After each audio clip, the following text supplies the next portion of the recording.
តសួរកសោដូចកូនត្រូលកូនខ្មែរយេ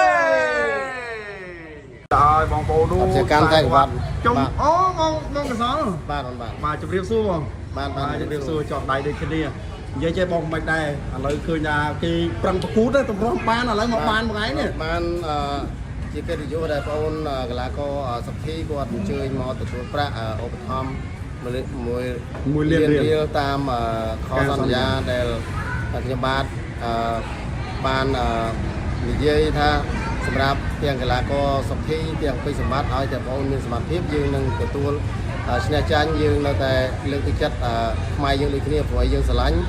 ឲ្យតែបងអូនមានសមត្ថភាពអញ្ចឹងគាត់មកទទួលប្រាក់ឧបត្ថម្ភ1លានរៀលនៅថ្ងៃទី30នេះតែម្ដង30ក្នុងខែ6នឹងតែម្ដងបាទតាមក៏ប៉ុតទៅបងតាក់តងឲ្យ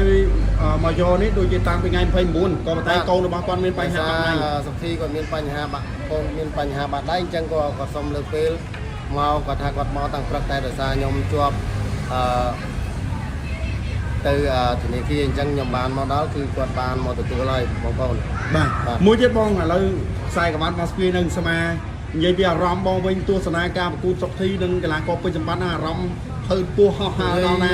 បើសិនជាការប្រកួតកាលហ្នឹងបងអូនជីកាត់ឃើញហើយបងបាទកំពុងតែដោះអាវតាមដានទស្សនាអញ្ចឹងមានទាំងហ្វេនពេជ្រសម្បត្តិមានទាំងហ្វេនសុភីដែលអ្នកឆ្លាញ់សងខាងគឺភាគរយយើងលើកគ្នាតិចតួចចង់និយាយថាអ្នកមើលបកពោដូចគ្នាសូម្បីតែ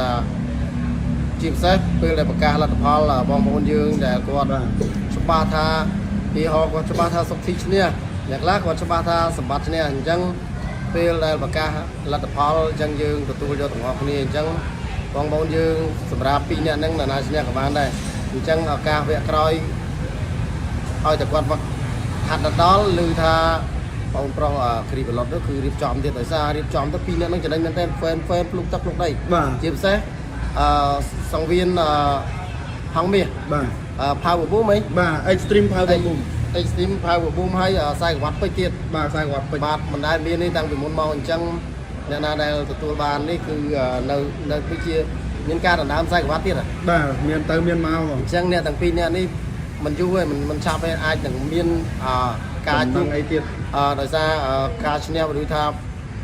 វាបងប្អូនយើងហ្វេននៅមិនទាន់អស់ចិត្តណាបាទគាត់ទៅថាមិនទាន់អស់ចិត្តទេអញ្ចឹងគាត់ចង់ឲ្យជួបម្ដងទៀតក្នុងលក្ខខណ្ឌអីអញ្ចឹងយើងចាំមើលជាក់ស្ដែងទាំងអស់គ្នាអញ្ចឹងបងឥឡូវបន្ទាប់ពីខ្សែក្បាត់ហ្នឹងទៅឥឡូវឃើញមានអ្នកគ្រប់គ្រងបន្ទាប់ពីខ្ញុំផុសវីដេអូមួយតាក់ទងទៅនឹងសុករិទ្ធដែលប៉ូលី5ត្រៀមនឹងដាក់ខ្សែក្បាត់ឲ្យសុករិទ្ធដដើមតែសុករិទ្ធគាត់អារូបភាពដែលខ្ញុំកាត់តហ្នឹងគឺមានខ្សែក្បាត់ Extreme នឹងមួយដែរហើយគាត់ឃើញគីឡូ51ទៀតស្របពេលដែរមហាម៉ាត់ទេនោះមានខ្សែក្បាត់គីឡូ51ដែរ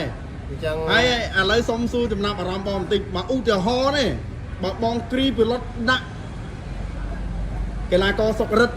ជាមួយនឹងមហាម៉ាត់បងយល់ឃើញបែបណាដែរសម្រាប់ពីរនាក់ហ្នឹងក៏ខ្ញុំចង់ឲ្យជួបគ្នាដែរបាទបើសិនជាមានការរៀបចំមែនខ្ញុំគ្រប់គ្រងពេញចំហឹងតែម្ដងសម្រាប់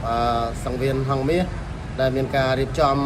ឡើងយើងយកកីឡាករចម្រាញ់បងនិយាយថាក្នុងប្រភេទហ្នឹងព្រោះឯកីឡាករមហាម៉ាត់នេះគឺគាត់កម្ពស់កាយសម្បទាគាត់បានល្អហើយក្បាច់អាវុធស៊ូអីគាត់គឺលប់ជួបអស់ហើយកីឡាករយើងស្រុកខ្មែរយើងបាទអញ្ចឹងមិនថាមិនទាន់អស់ហើយឥឡូវនេះកីឡាករដូចជាសង្ហៈគាត់ធ្លាប់ជួបជាមួយ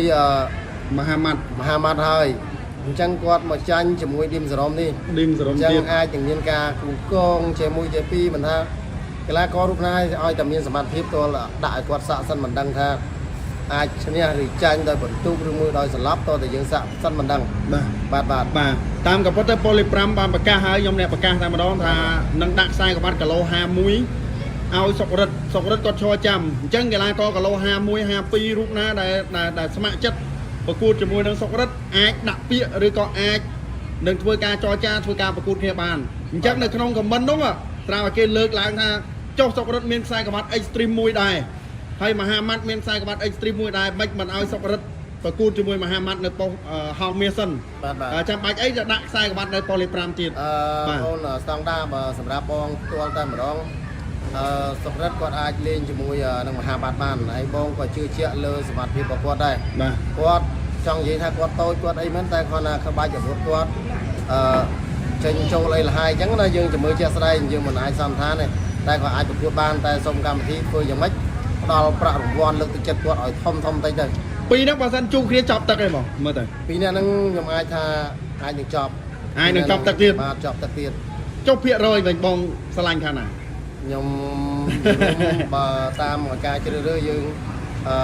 បើសិស្សគ្រូថេនសម្រាប់មហាម៉ាត់នេះគឺគាត់កីឡាករគាត់ធូរ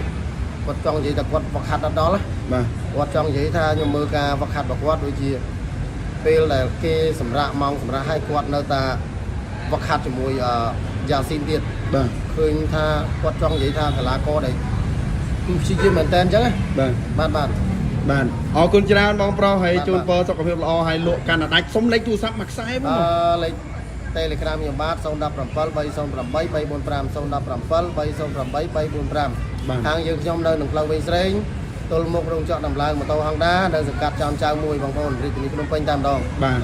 ចង់មកទិញថ្មីក៏បានមកទឹកក៏បានចង់យកមកវាយដូរយកអាថ្មីទៅវិញក៏បានដែរ បាទគ្រប់សេរី បាទគ្រប់សេរីហើយមានឥឡូវនេះដូចជាមានប្រម៉ូសិនដូចជាថែម1គុណ2ណា បាទថែម1គុណ2ដូចជា2មក2ទៅក្រួយ2អញ្ចឹងបងប្អូនយើងមានការចាប់រង្វាន់នៅចុងឆ្នាំ2025នេះគឺយើងចាប់មុនបំណាច់ឆ្នាំតែម្ដង អូបាទអញ្ចឹងកុំភ្លេចបងប្អូនបាទចង់បានម៉ូតូហាងម៉ូតូស៊ូកសលមកអរគុណ